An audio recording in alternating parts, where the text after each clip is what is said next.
భాగంగా మాకు ఈ స్కిట్ వేయడానికి అవకాశం ఇచ్చినందుకు వారికి ప్రత్యేకించి ధన్యవాదాలు తెలియజేస్తూ ఇప్పుడు మీ ముందుకి మంచి స్కిట్తో మీ ముందుకు వస్తున్నామండి.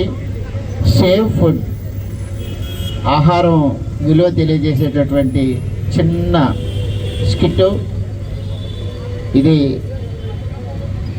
Thank you very much. ఇందులో శ్రీమతి ఎం సీత గారు, భవతి డేమంది ఈశ్వరరావు, అలాగే పుష్మి, శ్రీమతి పుష్మి గారు. ఈ స్కిట్ రాసింది ఎన్ఏఎన్ మౌలాలి గారు, అలాగే దర్శకత్వం కూడా వారు వహించారు. మీ అందరి కోసం save food, save food, save food, save food, save food.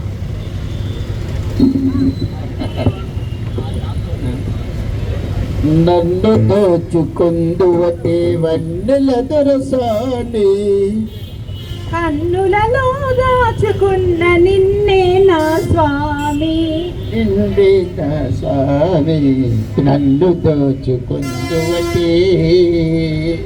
ఏమండి, ఎందుకండి ఈ సరసాలు ఇంకెంతసేపు ఆడతారు? మీ చెల్లె వచ్చి టైం అయ్యింది, రైల్వే స్టేషన్కి వెళ్ళి తీసుకురండి. అవును, మర్చిపోయాను కదూ అమ్మ. అయితే నేను స్టేషన్కి వెళ్ళి వచ్చేస్తానా?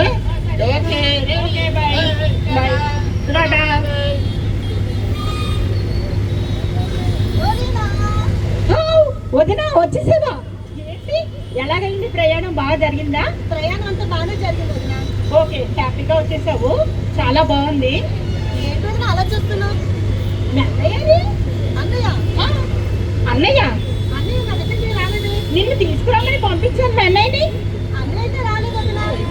అయ్యో, ఈయన మతి మండ, ఎక్కడికి వెళ్ళిపోయారో ఏంటో. పొద్దున్న నుంచి నువ్వు వస్తావని కూరగాయలు, చికెన్, మటన్, పాల ప్యాకెట్లు అన్నీ తెచ్చి ఇంట్లో పెట్టారు. ఇంతకీ మర్చిపోయారు, ఎక్కడికి వెళ్ళిపోయారో ఏంటో. అవునా? రాలేదు వదినా, నాకు తెలీదు, రాలేదు. అయితే సరేలే అమ్మా, ఆ రూమ్ లోకి వెళ్ళి రెస్ట్ తీసుకో రా. సరే వదినా.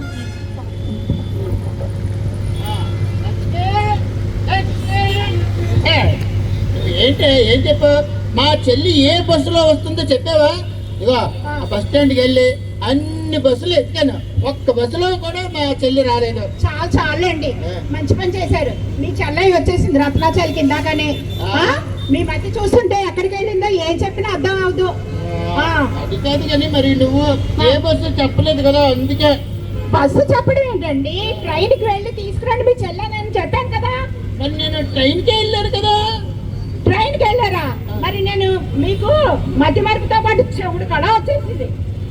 అవును, కానీ రేపు పెళ్లికి వెళ్ళాలి కదా, ఇవాళ రెడీ అవ్వండి. అబ్బబ్బబ్బా, పెళ్లి రేపు కదా, ఈవేళ అంటావండి? అబ్బా, పెళ్లి ఈ రోజేనండి, ఇప్పుడే రిసెప్షన్, డిన్నర్.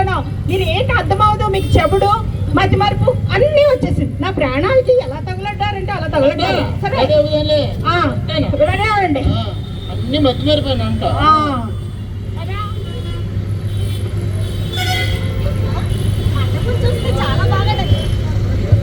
వదినా, మండపం చూస్తే చాలా బాగా డెకరేషన్ చేశారు. అవతల బాగా సౌండ్ పార్టీలా ఉంది. చూడదునా, ఎల్ఈడి టీవీలు పెట్టారు, వెల్కమ్ పార్టీ ఇస్తున్నారు. చూడదు ఎంత బాగా చేస్తున్నారు. మంచి ఈవెంట్ కి ఇచ్చారమ్మా, మంచి రిచ్ పార్టీ. అవునా వదినా? అందుకే ఇంత డెకరేషన్ అదేను.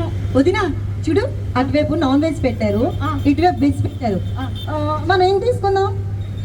రెండు తీసేసుకుంటాంలే, దానికే ఉంది. రెండు కవర్ చేద్దామా? రెండు కవర్ చేసేయి. సరే వదినా, అయితే మీరు అలా కూర్చోండి, మీకు నాకు కలిపి తీసుకొచ్చేస్తాను. సరేనా? ఓకే.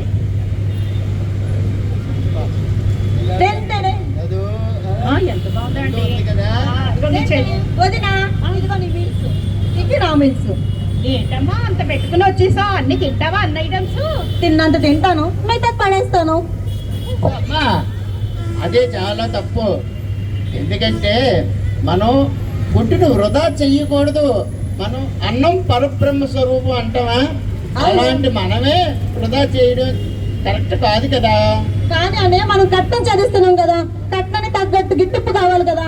చూడమ్మా, అలా కవర్ చెయ్యాలి, లేకపోతే మనం ఇచ్చిన చదివింపులకి మళ్ళీ తిరిగి వచ్చేయాలి అనే ఆలోచన చాలా తప్పమ్మా. మన దేశంలో తిండి లేక ఎంతోమంది అభాగ్యులు ఆకలితో చచ్చిపోతున్నారు తెలుసా. అలాంటి సమయంలో మనం ఈ ఫుడ్ని వృధా చేసామనుకో ఎంత వాళ్ళందరికీ ఎంత ఇబ్బంది పడతారో వాళ్ళు చెప్పు. కాబట్టి మనం ఈ ఫుడ్ని వృధా చెయ్యకూడదు. సారీ అన్నయ్య, ఇంకెప్పుడు నేను అలా చేయను.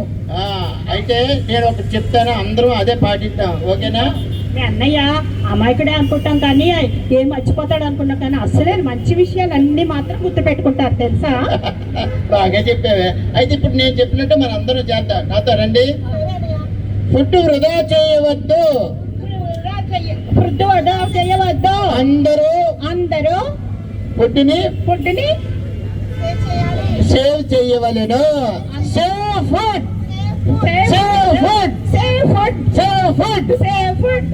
నమస్తే అండి.